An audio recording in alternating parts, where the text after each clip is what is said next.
Bem, pessoal, o fato é que a gente está vivendo um surto de gripe aqui no Brasil, né? Os indicadores do próprio Infogripe, boletim Fiocruz, né?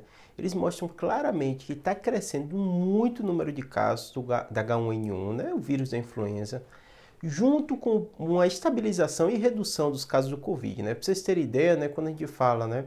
O mês de maio já houve uma tendência, né? Então a gente, quando pensa no início do ano, ali março, a gente tinha quase 84% dos casos eram relacionados à Covid e pouquíssimos casos de influenza, né? É natural que no inverno aconteça um crescimento dos casos de gripe, né? Mas a gente tem alguns problemas, né? Em primeiro lugar, a gente antes tinha uma mensuração de Covid bem precisa, né? Com boletins diários, tudo isso. Depois isso foi se espaçando, né? E hoje já não há tanto interesse de divulgação dos casos de Covid, diário, nada disso. E os estados, as cidades não dão mais nenhum tipo de boletim diário, né?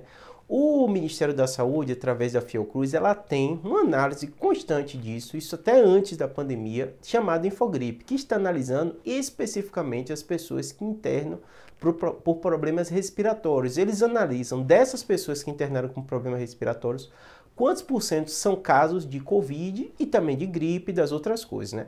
E o que a gente percebe, né? Nesses últimos meses, né? Esses 2 meses, cresceu muito o caso de gripe. Só que diferente de Covid, que a gente tinha, quantos casos tiveram, né? Quantas mortes, tudo isso e era dado boletim, a gripe não tem, né? Até por ser uma coisa muito frequente, a gente meio que banalizou gripe, né? Acha uma coisa comum, né? E é natural do nosso dia a dia, a gente não vai testar porque ficou gripado, né? E além disso, confunde com as outras infecções, como resfriado. E a grande maioria das pessoas, né, que tem uma gripe ou tem um resfriado, não fica testando o tipo de vírus, né? Porque não há uma necessidade tão grande, né? Mas quando a gente olha esses últimos indicadores, um crescimento muito grande de casos de gripe relacionado à internação, se imagina que fora do ambiente hospitalar de internação, a gente tem números muito grandes de pessoas gripadas, né? Junto com isso, né, o vírus da influenza, a gente sabe que mata, né? Então ele tem uma mortalidade significativa, claro que é muito menor que o Covid, mas ele existe, né? E além disso, é muito concentrada nos extremos da idade, que aí a gente vai falar a população pediátrica e também a população idosa.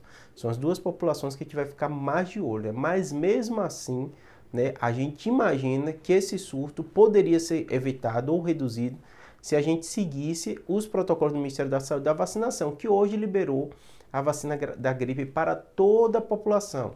Antes da pandemia, né, só se dava em população de criança pediátrica, população idosa e também existiam algumas situações específicas, como no caso profissional de saúde e outras coisas, né? Hoje pode todo mundo.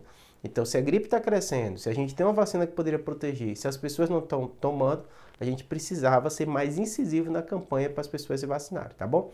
Espero que tenha ajudado. O surto de gripe é real e a gente tem a vacina para tentar melhorar. Espero que tenha ajudado. Abraço.